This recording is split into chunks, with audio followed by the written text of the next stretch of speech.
Now, one of the other involvements you have in singing is the projection of the sound. You want to make sure that the whole voice from top to bottom projects equally as far. Sound projects much more readily on a hard surface than it does on a soft surface. If I hit that piano like that, you'll hear that sound much more readily than if I hit my knee with equal force. In other words, that surface being hard reflects the sound, that surface being soft absorbs the sound. So what we have to do is to find the hard surfaces in the head that will produce this hard reflected sound rather than that soft absorbed sound.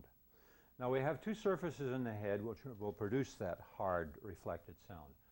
One of the surfaces is the forward part of the roof of your mouth. This is known as the hard palate. We call it in singing the sounding board. It's like the sounding board in a piano. If you took the sounding board out of the piano and hit the keys, you'd hardly hear anything at all. The forward part of the roof of the mouth, the hard palate, is bone covered with skin. The back of the roof of the mouth is called the soft palate because it's mostly skin. The pharynx, the back of the throat, is comparatively hard, but the back of the tongue and the back of the roof of the mouth are soft, and the sounds are absorbed by these soft surfaces rather than reflected by the hard surface, the roof of the mouth. We have 8 other areas in the head which produce this hard reflected sound, known as the sinus cavities. These sinus cavities are 4 on either side of your face. They're directly back of your cheeks, your eyes, and part of the forehead. There are 2 very large ones, there are 2 medium-sized ones, and there are 4 small ones. There's 4 on either side of your face. These are holes in your skull, or holes in bone. Now when you sing, your head can be likened to a 2-horned trumpet. The top horn are your sinus cavities, the bottom horn is your mouth. These 2 horns are joined together into a common neck, which we call the windpipe, okay, which is where your vocal cords are situated. Now when you sing, breath passes from the lungs, goes up through the vocal cords, vibrates the vocal cords, and creates what we call a sound. But that sound is actually only vibrating breath. Some of that vibrating breath enters the head, passes through the nasal passage into the sinus cavities, and vibrates in the sinus cavities, producing what we call head tone or head quality or head voice.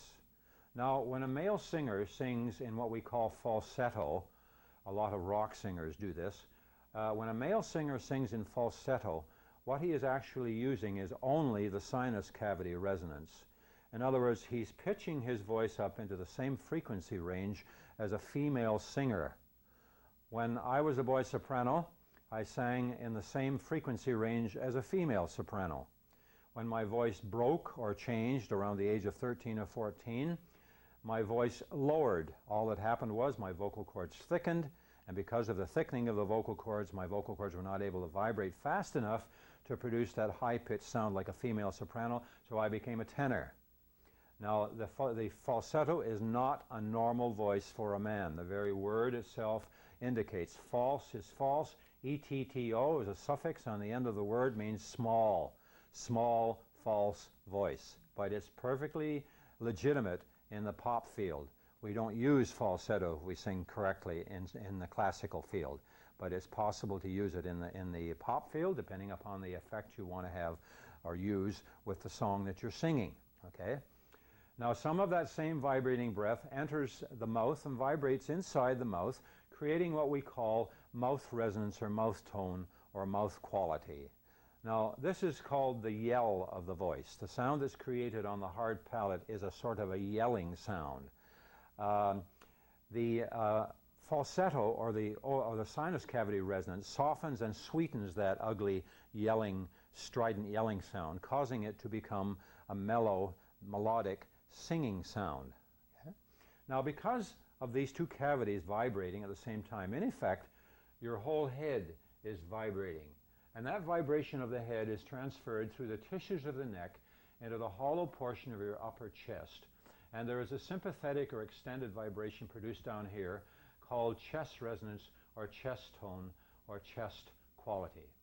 Now, in the singing of one distinct vocal sound, there has to be 3 vibrations involved. This is known as the mixed voice. We have to have head, face, and chest vibrating at the same time in one vocal sound, the mixed voice. Now, depending upon where I am in the range of my voice, I'm going to have more of one and less of the other. If I go up to the top part of my range, I am probably going to have, to use a percentage, 70% of the sound vibrating in my large sinus cavities. I'm going to have 20% vibrating in my mouth, and I'm going to have 10% vibrating in my chest. When I come down to the middle part of my voice, I'm going to have a third in one area, a third in the middle, and a third in my chest. When I come down to the bottom part of my voice, I'm going to have the opposite of what I had on the top. I'm going to have only 10% of the vibration in my head. I'm going to have 20% in my mouth, and I'm going to have 70% in my chest. Now, fortunately, we don't have to think of those 3 areas all at one time, because there's only one area that you have any degree of control over, and that is the mouth. You can't change the size of the sinus cavities at will. You can't make them larger or smaller. Neither can you make the chest cavity larger or smaller at will. You can't control the size of the chest cavity. But through the lifting of the throat and a lot of thought, concentration, the mouth cavity can be controlled to a great extent. So we're going to think of the whole range of the voice when we sing, sitting at eye level, Madonna, okay?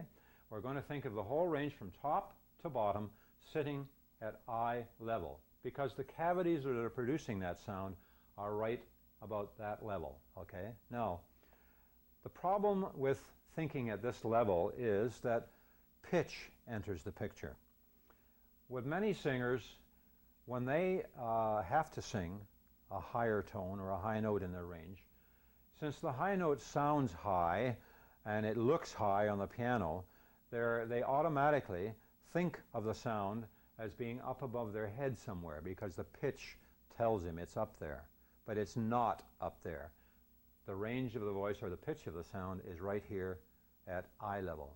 Now, a great many singers, if they have a high note or high notes in the song, I'll almost guarantee you that from the first note they sing in the song, they're subconsciously thinking about that high note, and they're saying to themselves, I don't think I'm going to get it tonight, I don't think I'm going to sing it correctly. And of course, if you talk the mind out of doing it, then the mind just gives up, and you don't create the high note correctly. If you can discipline yourself to think of your high note as sitting right here, then psychologically you're not afraid of it anymore. You're looking at it. It's right here inside those cavities, okay? So the important thing is not to think of high notes being up there or low notes being down here, but to think of your whole range of your voice sitting right in front of your face.